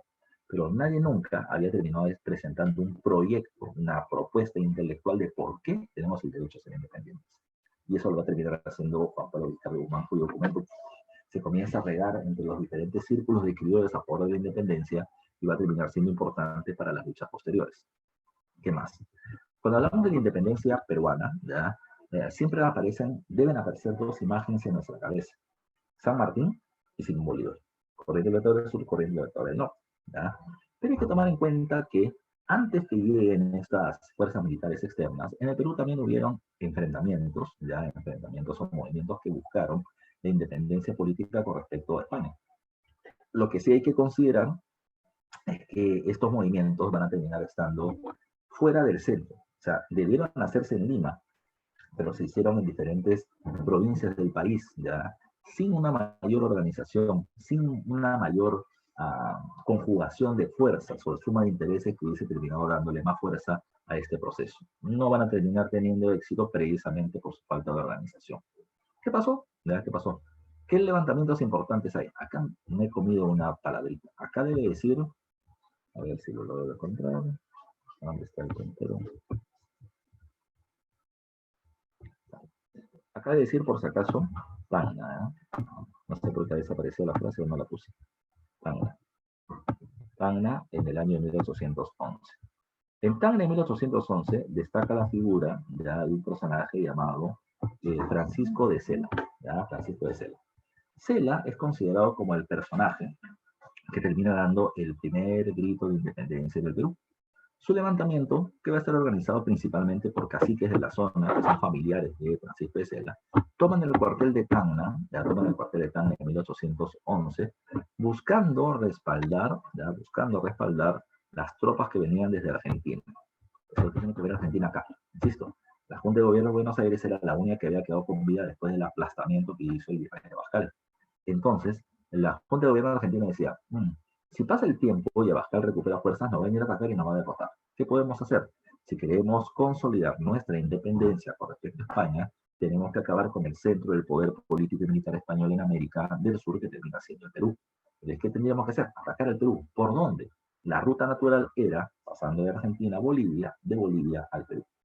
Entonces, lo que hizo Sela en el año 1811 es promover un levantamiento en Tacna, en el sur del Perú, para que las tropas se preocupen de ese levantamiento y los argentinos puedan pasar de Bolivia hacia el territorio peruano. Ese levantamiento duró 5 días, muy débil, muy mal organizado, pero terminó siendo la primera vez en que se promueve la lucha de independencia. A mí me vacila mucho Sela por su muerte. Sela es capturado, derrotado y llevado a una cárcel en Panamá, la cárcel de Chagras. Y sabes, el día que muere es el 28 de julio de 1821, el día que San Martín está proclamando la independencia de Lima. O sea, para él, que dio el primer grito de independencia, su muerte es muy simbólica porque muere el día que Perú o Lima proclama la independencia del Perú con respecto a España. Es como si hubiese sentido el ki de San Martín que estaba dando la independencia y terminó diciendo, ya mi tarea se cumplió y puedo morir en paz. 1812 ya aparece una nueva rebelión en Huánuco, ya por parte de Coronel Crespo y Castillo, ya quienes van a terminar estableciendo una primera junta de gobierno, pero muy débil y que terminó siendo rápidamente derrotada por las tropas. En 1813 nuevamente aparece otra rebelión con el mismo objetivo, apoyar tropas que venían de Argentina hacia el Perú, dirigidas ahora por parte de Payardelli, pero terminó fracasando en la batalla de Cañará. Muy débil ese levantamiento también, y otro es el levantamiento del Cusco de 1814. Este de acá es un movimiento diferente. Es dirigido por parte de unos oficiales del ejército realista, que ahora está a orden de independencia, que son los hermanos Angulo, y que van a terminar teniendo a Mateo Pumacahua de su lado. Mateo Pumacahua no es el que apoyó el ataque español contra Tupac Amaru, él mismo. Eso, ¿y ahora qué pasó? Bueno, lo que pasa es que Mateo Pumacahua le habían quitado el cargo de oidor que le habían dado. Se sintió perjudicado.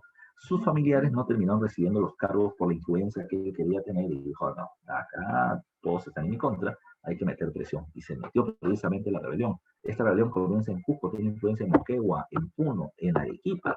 En Arequipa se suma, pero un pata que han escuchado, un literato llamado Mariano Melgar, se suma a la rebelión porque Silvia, la flaca de la que él estaba templado, no le hace caso. Como no le hace caso, entonces romántico él, se va a meter precisamente a la lucha de independencia para terminar dándole un sentido mayor a su vida, ¿ya?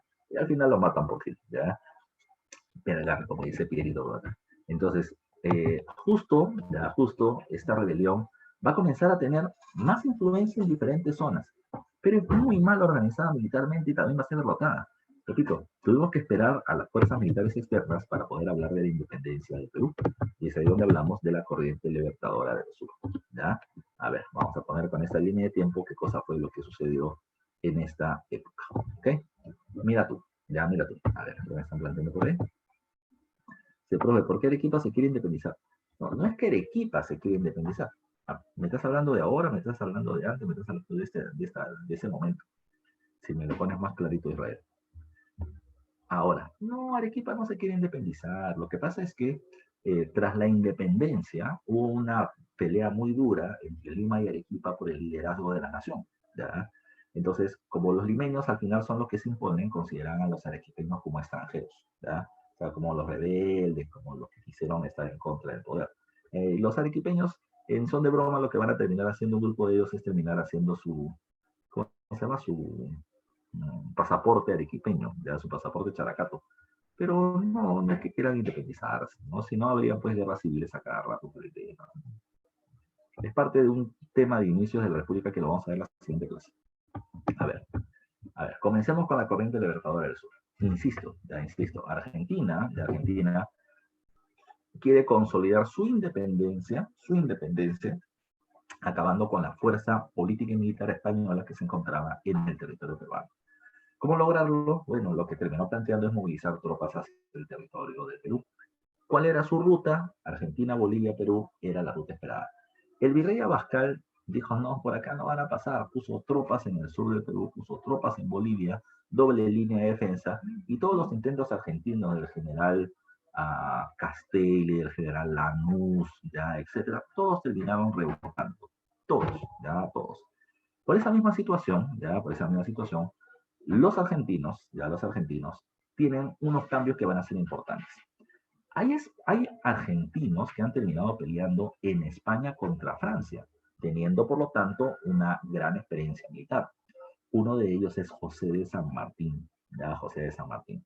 José de San Martín, de madre española, de madre argentina, disculpa, que había nacido y vivido durante algunos años en la provincia de Yapeyú, como varios otros argentinos más, se retiraron de España y vinieron a Argentina a ponerse de lado de la lucha de independencia.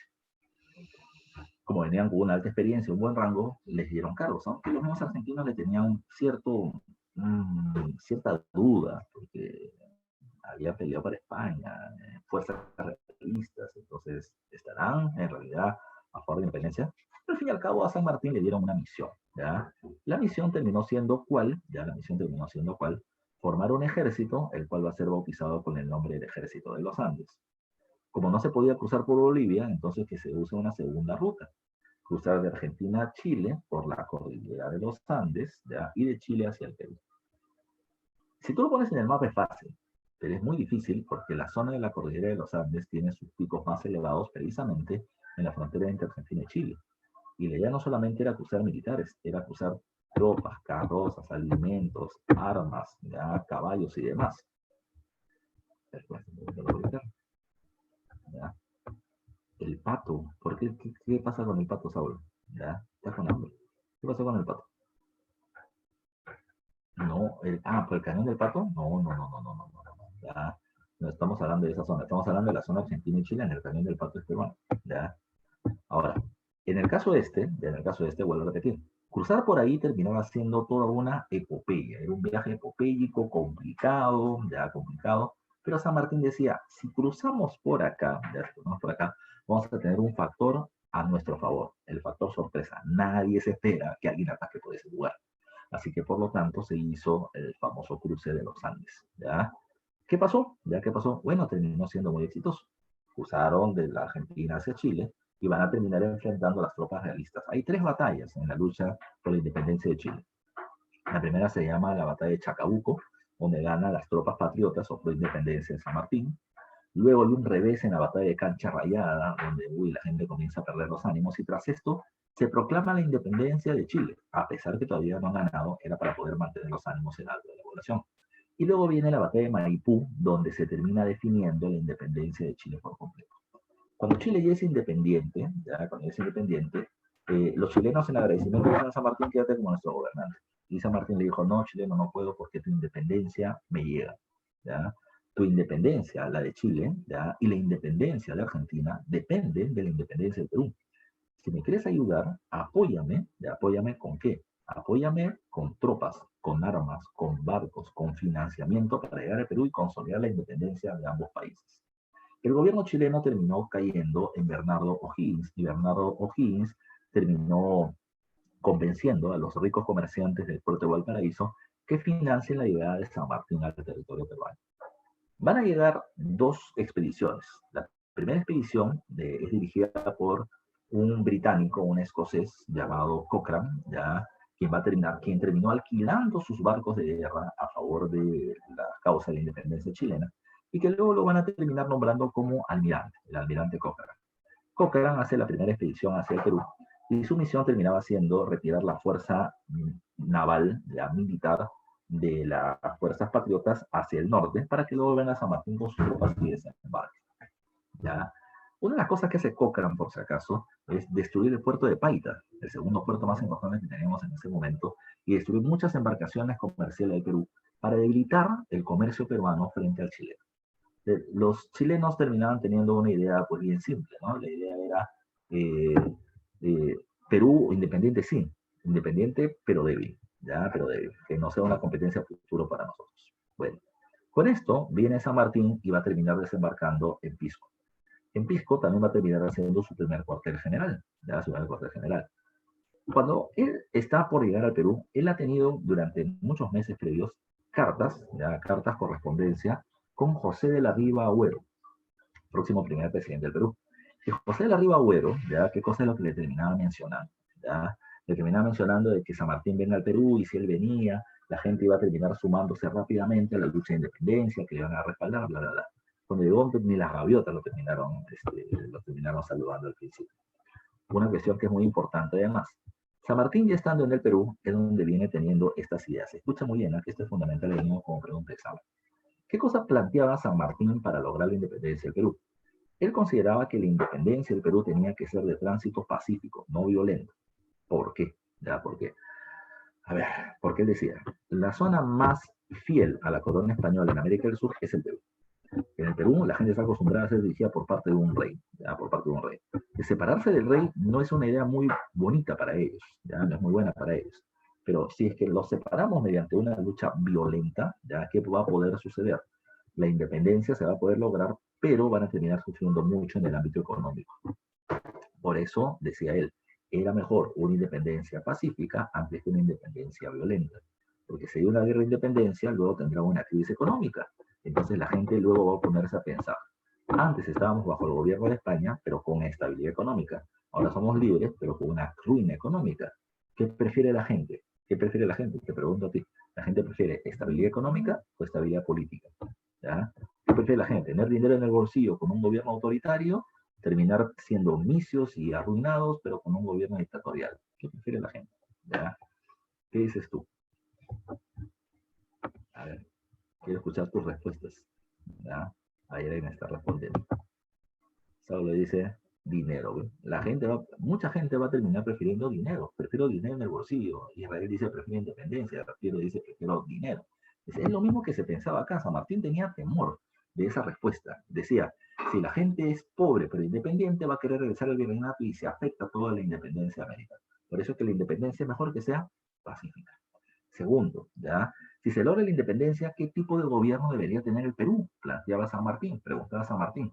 Y su respuesta terminaba siendo, bueno, el mejor tipo de gobierno para un Perú fiel a la corona española era un gobierno monárquico. Es mejor que sigan teniendo un rey, ya que sigan teniendo un rey, pero que no sea el rey de España, y que este rey tenga un poder limitado por una constitución. Pero San Martín consideraba que el mejor sistema de gobierno para el Perú era una monarquía constitucional. Pregunta examen de admisión. La propuesta de gobierno, la propuesta del sistema de gobierno de San Martín era una monarquía constitucional. Y lo tercero, a tomar muy en consideración, terminaba siendo el caso, ¿ya? Terminaba siendo el caso de qué pasaba si es que no se lograba convencer a los españoles para una independencia pacífica, tenía que ser violenta. Pues él planteaba de que si esto tenía que hacerse, pues los sectores populares no participen de la lucha de independencia. ¿Ya? Él hablaba de una guerra de blancos, de una guerra de blancos. Por eso los blancos, ¿a qué se refiere? Es que blanco era el español peninsular, que supuestamente es realista a favor de la corona española, y blanco es el español americano criollo que está a favor de la independencia, el separatismo. Se le hablaba de ellos. Eso, ¿y por qué no el indio? ¿Por qué no el negro? ¿Por qué no el mestizo, el mulato? Porque él decía que a todos estos sectores para que participen se les tiene que hacer alguna propuesta, se les tiene que terminar prometiendo algo. Y el problema había sucedido acá. Te explico. En Argentina, los criollos, para poder lograr consolidar su independencia, tuvieron que enfrentarse con los realistas. Y los criollos le dijeron a los indígenas, tomen las armas y enfréntense contra los realistas. Una vez que logremos la independencia, te vamos a quitar lo que más odias, el tributo indígena. Uy, los indígenas terminaron siendo importantísimos para la independencia argentina. Pero luego los criollos gobernantes se dieron cuenta que la principal fuente de ingreso del gobierno era el tributo indígena y no lo podían eliminar. Así que le dijeron, indígena, disculpa, pero no se puede eliminar el tributo. Y otros dijeron, ¿qué? Ya, no juegues con ese gobierno, ya. Y la gente comienza a utilizar las armas en contra de los criollos. Por eso es que San Martín decía, si hacemos promesas que no vamos a poder cumplir, vamos a terminar teniendo un fuerte rechazo popular. Por eso es que San Martín planteaba que se termine manteniendo, ya que termine manteniendo, o que se excluya de la lucha de independencia a los sectores populares. No porque fuera racista, sino porque no quería hacer promesas que luego no pueda cumplir. Ahora, una cosa es lo que piensa y otra cosa es lo que puede hacer. Acá San Martín entra con un punto. San Martín busca reunirse con el virrey del Perú. El virrey del Perú era Joaquín de la Pezuela, que aquí está dibujadito en la parte inferior. Joaquín de la Pezuela, Joaquín de la Pezuela, finalmente no fue a la reunión que se había pactado con San Martín, y San Martín tampoco fue por temor de que puedan hacerle algo a él. Así que cada uno envió sus representantes en la conferencia de Miraflores, ¿y qué es lo que sucedió? La gente de San Martín, dirigido por Monteagudo, van a terminar planteando independencia pacífica y una monarquía constitucional, que van a plantear los representantes del virrey Pezuela, que según la Constitución de 1812, en la del país todos somos iguales, españoles y criollos, y si a ti nadie te somete, no tienes por qué buscar independencia, porque somos iguales. Entonces, los realistas ya defendieron la Constitución de Cádiz y por eso es que esta reunión fracasó. Como no se logró la independencia por las buenas, vamos a las acciones armadas. ¿San Martín qué hizo? San Martín tenía sus bases en Pisco, en el sur de Ica, y pudo haber atacado directamente a Lima, que estaba al norte. Pero San Martín hizo otra estrategia. San Martín va a rodear la capital. ¿Cómo? El almirante Cochrane chileno tomó el puerto del Callao, ¿ya? San Martín se movió con sus tropas hacia el norte de Lima, hacia Huaura, Huacho, Guaral, ya Chancay, ahí, y terminó formándose una base militar. Importante es quién sigue a San Martín. Él estaba en Ica y lo siguen los cimarrones. Espero te acuerdes. Los cimarrones eran los negros esclavos que escapaban de sus haciendas. Y San Martín les promete libertad y se van muchos de ellos con San Martín. Por otro lado, San Martín envía a José Antonio Álvarez de Arenales, que está por acá y está su imagen, ¿ya? Y lo termina enviando a la Sierra Central. La Sierra Central es importante porque las tropas realistas españolas tenían una base en Lima y otra base en Cusco. Entonces San Martín decía, si yo ataco a Lima, la idea es que estos que están en el Cusco no vengan a ayudar. Entonces, ¿cómo los puedo bloquear? Teniendo tropas en la Sierra Central para frenarlos. Inconvenientes. El inconveniente es que San Martín no quiere que los indígenas participen. Así que a Arenales se le da una tropa de caballería, se le termina dando argentinos y chilenos para que peleen con él.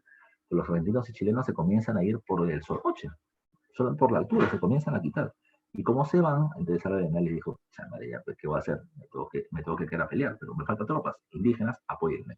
Y les prometo eliminar el tributo indígena. Con esa promesa, los indígenas van a apoyar a la expedición de Álvarez de Arenales y van a lograr ganar en batallas importantes como la batalla de Pasco, por ejemplo.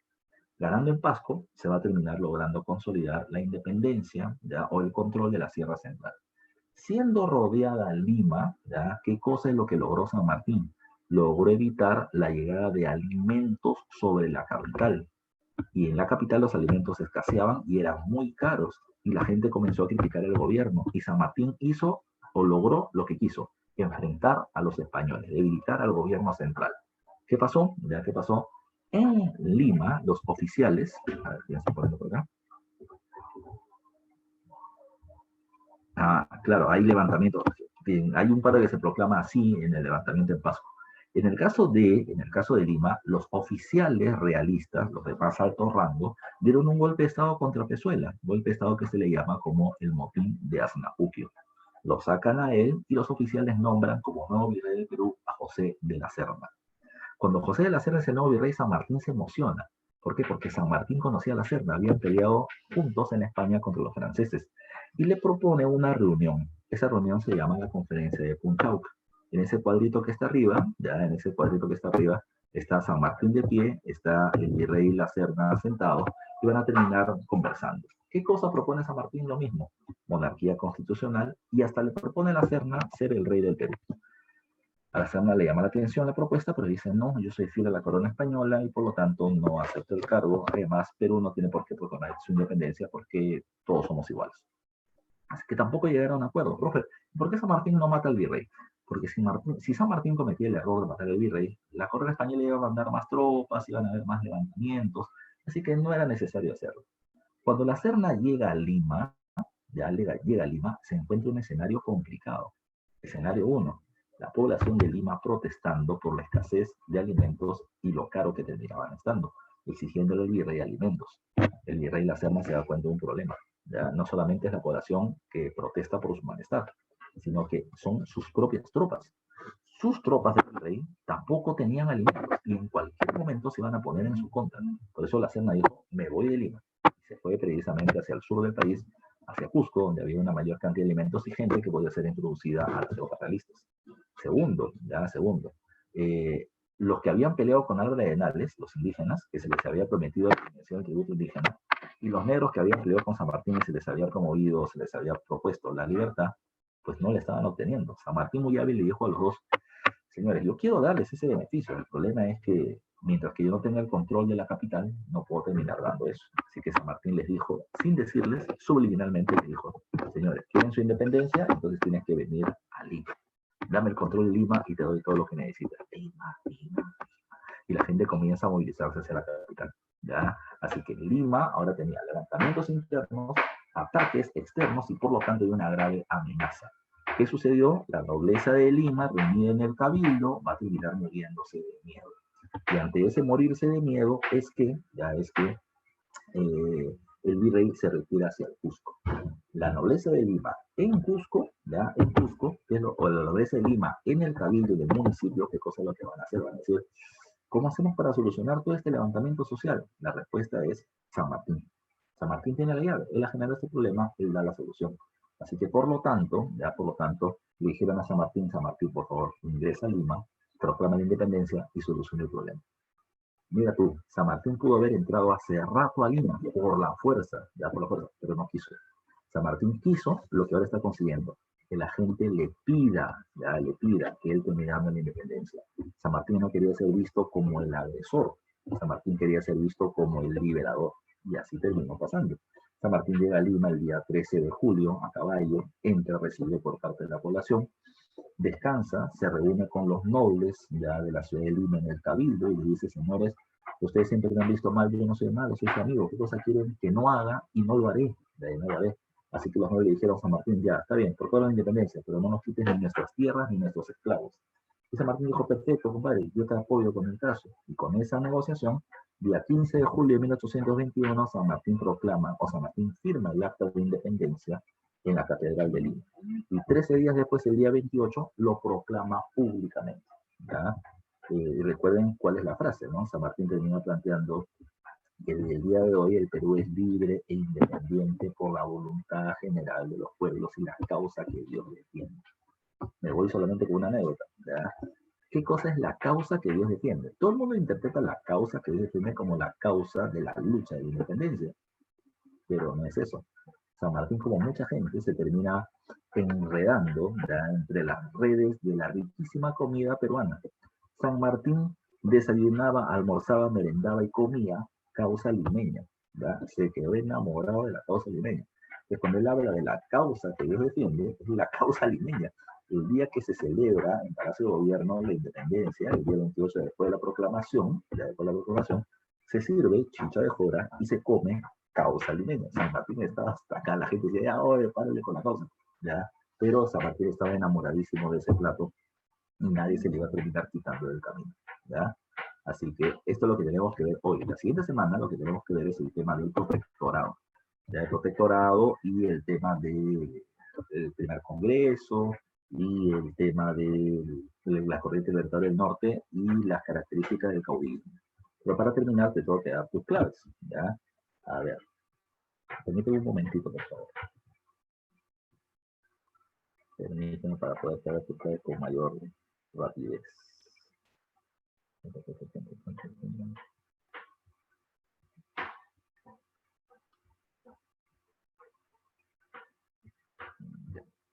A ver. Pregunta número 1. Ya, pregunta número 1. Dice acá, quiero sacar el negocio. Me están respondiendo. Ya.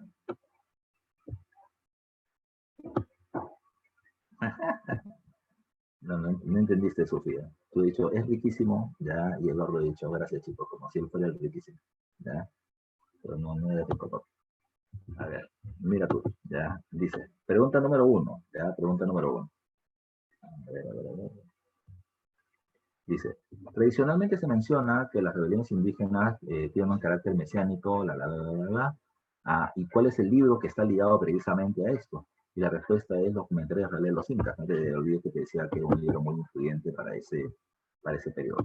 Pregunta número 2, con respecto a la rebelión de San Atahualpa, marque la alternativa que no se relaciona con su proceso. La que no se relaciona. La A sí es real porque no fue una amenaza real, porque siempre estuvo en un solo lugar. La B está bien, esta rebelión... Ya, la C es la clave. Dice la que no se relaciona. Esta rebelión todavía dura de 1742 a 1752 y la de Tupac Amaru es 1780. Por eso cuando la C dice esta rebelión motivó de manera inmediata, hay 3 décadas de diferencia entre una y otra. Así que la clave es la C. El discurso usado por Santo Atahualpa es de carácter mesiánico. Yo soy la segunda venida de Jesucristo a la tierra. Mientras que la rebelión de Tupac Amaru es antifiscal principalmente, ya porque termina estando en contra del reparto de las mercancías. Así que la clave es la de eso. Ya, la de por acá. La de por acá. Esta era la C, si no me la memoria. Y esta era la D. A ver, pregunta 4. No se encuentra relacionado a la rebelión de Tupac Amaru. Que no se encuentra relacionado a la A, de frente. Por Mateo Pumacahua no se pliega la rebelión antivirreinal. Al contrario, él termina poniéndose del lado de los españoles. 5, dice, en el periodo virreinal de la historia peruana, ya, acerca del levantamiento de Tupac Amaru se puede afirmar, te dije, producto de la rebelión de Tupac Amaru, lo que van a terminar surgiendo son nuevas instituciones, ¿ya? La audiencia del Cusco y las intendencias. Así que la respuesta es, provocó cambios administrativos, que aparecen en nuevas instituciones. En la clave de BBB. Pregunta número 6. Uno de los graves problemas que tuvo la rebelión altiplánica de 1780 al 82. Seguramente el más grave problema es que terminan peleándose los líderes, ¿ya? Diego Cristóbal Tupac Amaru con Tupac Katari. Esta de acá, el enfrentamiento que va a haber entre los líderes. Así que la clave es la pregunta 7, dice la revista que contribuyó a fines del siglo XVIII a la difusión de las ideas ilustradas en el Perú, como te dije. Revista ilustrada de esta época termina siendo ¿cuál? El Mercurio Peruano, la BC. Pregunta 8, ¿ya? Este discurso, este es un extracto del discurso de Juan Pablo Vizcarra Guzmán de la Carta a los Españoles Americanos. Dice, la naturaleza nos ha separado de la España con mares inmensos, ese océano de distancia que te decía. Un hijo que se hallaría a semejante distancia de su padre sería sin duda un insensato si en la conducta de sus más pequeños intereses se esperase siempre de la resolución o la aprobación de su papá. No puede porque está en España, no siempre voy a terminar dependiendo de él. El hijo está emancipado por derecho natural, no está el padre y tengo que tomar mis propias decisiones. Tenemos esencialmente la necesidad de un gobierno que esté en medio de nosotros para la distribución de sus beneficios objeto de la unión social. ¿Qué cosa es lo que está planteando este documento? Está justificando, como dice ahí, el derecho a un gobierno propio o a la independencia con respecto a España. ¿Unirse a los norteamericanos? No. La libertad comercial irrestricta abriendo el mercado americano, esto no es lo que sale de este discurso, ya de lo que está arriba, por lo menos, ahí está hablando de temas políticos. Dice, el justnaturalismo. El justnaturalismo es la justicia natural. Y, por ejemplo, la justicia natural acá es que tienes el derecho a un gobierno propio porque España no está acá para guiarte. Bajo el argumento de que los humanos nacemos sometidos. ¿Que nacemos sometidos? No, nacemos libres, pero no se discute eso acá tampoco. Dice, el derecho a la independencia política en relación a España. Ese está mejor. Dale. Pregunta número 9, dice, fue la principal consecuencia de la invasión napoleónica a la península ibérica. Dice, la creación de la primera república española, no, la independencia de las colonias, no muy rápido. La creación de la Junta de Gobierno y las Cortes de Cádiz. Esto sí está bien, ¿ya? Se forman el movimiento juntista y las Cortes de Cádiz. Pregunta 10, fueron las asambleas organizadas por los criollos entre los años 1810 y 12. Son las juntas de gobierno para rechazar presencia francesa en América, no te olvides. Las conspiraciones limeñas de inicio del siglo XIX no constituyen una sobrevivencia. Mira, una pregunta más antigua del examen de admisión que decía o hablaba de la rebelión de los 5 años. Entre 1810 y 1815, los estudiantes y profesores del Real Convictorio de San Carlos tomaron el control del local y no permitieron el ingreso de tropas españolas. Ya ellos ocuparon el local y no hay más entrado. Y se dice que ahí es donde Juan Pablo, es de ahí donde, se me olvidó el nombre, el rector de San Carlos, Toribio Rodríguez Mendoza, comienza a plantear ya ideas a favor de la independencia, ¿ya? Y el virrey Abascal en 1815 acaba precisamente con la toma de esta casa de estudios y termina la toma con una frase, en San Carlos hasta las piedras son revolucionarias, precisamente por esas ideas separatistas. Pero la pregunta no va por ahí. La pregunta me dice, ¿por qué estas conspiraciones limeñas no terminaron logrando la independencia de Perú, por ejemplo? Y la respuesta es porque estaban muy aisladas, la respuesta es porque eran muy débiles, ¿ya? Y por eso mismo era un punto principal. Quienes están hablando de independencia son un grupo de intelectuales criollos, pero no tienen el respaldo de toda la población.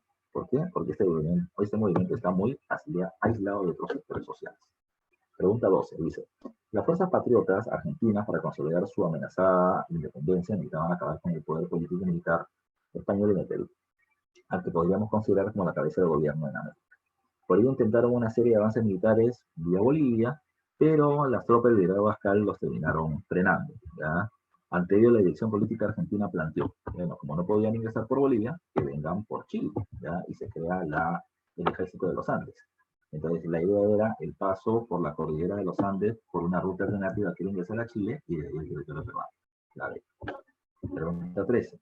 En los objetivos propuestos por San Martín a su ingreso al territorio peruano no encontramos, dice A, la formación de una monarquía con poder limitado, sí, una monarquía constitucional. B, la búsqueda de un control violento sobre la capital, no, él hablaba de independencia pacífica, negociada, etc. C, la búsqueda de respaldo de la nobleza peruana a la independencia, sí, la idea era que ese grupo diga, es mejor esto por la buena que por la mala. El rechazo a la participación popular para evitar falsas expectativas. Eso también es verdad. Pero me están diciendo qué cosa lo que no encontramos, ¿no? Claro, la que no encontramos es la B de Beso, ¿no? No se habla de un control violento sobre la capital. Todo lo demás son propuestas de San Martín. 14. La ineptitud política de Pezuela se evidenció en la pérdida de zonas estratégicas como la Sierra, el Callao y el norte del Lima. Ello dio un golpe de Estado de las máximas autoridades militares y dice, eso es conocido con el nombre de motín de Asnapupio. Y la última pregunta dice, la Junta Notable de Lima, que representa a las familias nobles de la ciudad, reunida en el Cabildo, que es en el municipio, invita a San Martín a que ingrese al Perú con el objetivo era de terminar evitando el bloqueo sobre Lima, que vengan alimentos y evitar esta gran protesta social. La idea era evitar una gran revuelta popular en la capital. ¿Ya? Por eso San Martín viene a la independencia. Bueno, muchachos, eso es todo lo que teníamos que ver. Ya hemos terminado el tema. La próxima semana tenemos que ver la segunda parte del tema de la independencia y tenemos que ver el tema del poder militar. ¿Ok? Ahí los dejo, Katy, te los dejo a los muchachos para que puedan seguir trabajando. Gracias, profesor. Gracias por la clase. Que tenga buen día.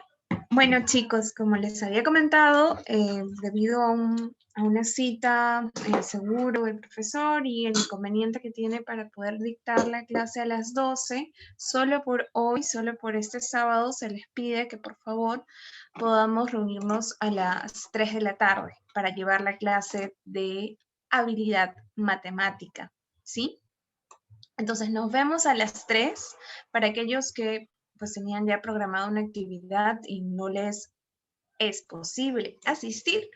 La clase va a estar grabada para subirla inmediatamente al Classroom, ¿sí? Pero dentro de lo posible, por favor, asistan para que puedan acompañar al profesor y puedan también absorber las dudas sobre el material. Les voy a compartir ahora en el Classroom el material de habilidad matemática. Y les recuerdo que mañana, domingo 13 de diciembre, tenemos nuestro simulacro. Así que todos puntuales a las 9 de la mañana con las cámaras encendidas, bien peinaditos, para poder pues mostrarte en la sala, porque vas a tener que tener la cámara encendida, ¿sí? Si tienes amigos, compañeros, hermanos, primos que quieran participar, también les puedes pasar la voz, no hay problema. Claro, ellos no entran en el sorteo de la beca, pero si desean participar, pueden hacerlo. Ya, nos vemos a las 3.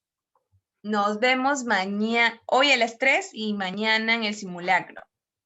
Ok,